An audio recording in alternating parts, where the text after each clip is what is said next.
आपनो Rajasthani culture and art में थारो फेर से स्वागत है। मैं आज सुनाऊंगी वैशाख मास की शुक्ल पक्ष की मोहिनी एकादशी को माध्यम।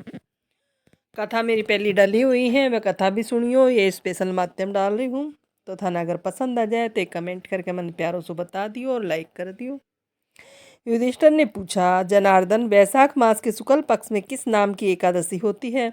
उसका क्या फल होता है? उसके लिए कौन सी विधि है? भगवान श्री कृष्ण बोले, महाराज, पूर्व काल में परम बुद्धिमान श्री रामचंद्र जी ने महर्षि वशिष्ठ से यही बात पूछी थी जिसे आज तुम मुझसे पूछ रहे हो। श्री राम ने कहा, भगवान, जो समस्त पापों का क्षय तथा सब प्रकार के दुखों का निवारण करने वाला व्रतों में उत्तम व्रत हो, उसे मैं सुनना चाहता हूँ।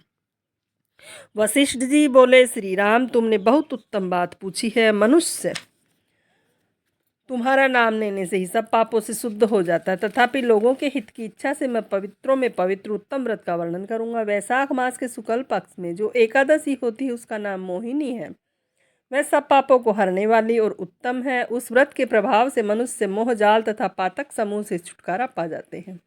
सरस्वती नदी के रमणीय तट पर भद्रावती नाम की सुंदर नगरी है। वहाँ धृतिमान नामक राजा, जो चंद्रवंश में उत्पन्न और सत्य प्रतिज्ञ थे, राज्य करते थे। उसी नगर में एक वैश्य रहता था जो धन धान्य से परिपूर्ण और समृद्धिशाली था। उसका नाम था धनपाल। वह सदा पुण्य कर्म में ही लगा रहता था। दूसरों के लिए पोसला, कुआं, मठ, बगीचा, पोखरा, घर बनवाया करता था। भगवान श्री विष्णु की भक्ति में उसका हार्दिक अनुराग था। वह सदा शांत रहता था। उसके 5 पुत्र थे, सुमना, धुतिमान, मेधावी, सुकृत, धृष्ट बुद्धि। भ्रष्ट बुद्धि 5वां था। वह सदा बड़े बड़े पापों में संलग्न रहता था। जुए आदि दुर्व्यसनों में उसकी बड़ी आसक्ति थी। वह वेश्याओं से मिलने के लिए लालायित रहता था।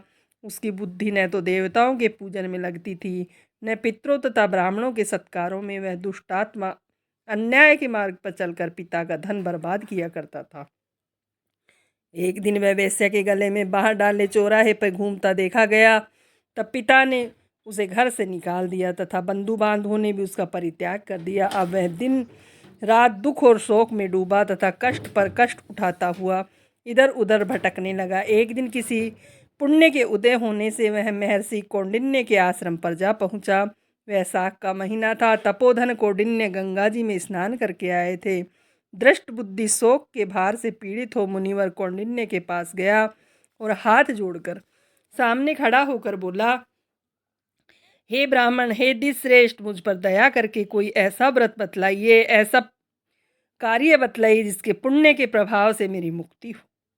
कौंडिन्य बोले, वैशाख के शुक्ल पक्ष में मोहिनी नाम से प्रसिद्ध एकादशी का व्रत करो।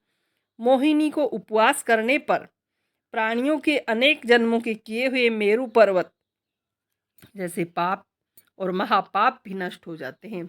वशिष्ठ जी कहते हैं, श्री रामचंद्र मुनि का यह वचन सुनकर दृष्ट बुद्धि का चित्त प्रसन्न हो गया।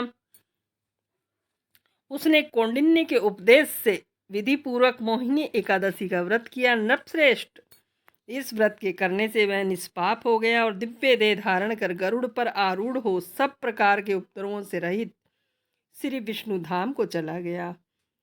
इस प्रकार यह इन्हीं एकादशी का व्रत बहुत उत्तम है। इसके पढ़ने और सुनने से सहस्त्र गोदान का फल मिलता है। तो इस महात्म्य को जरूर सुनना चाहिए और सुनाना चाहिए। सुनने और सुनाने से ही इसका बहुत पुण्य मिलता है।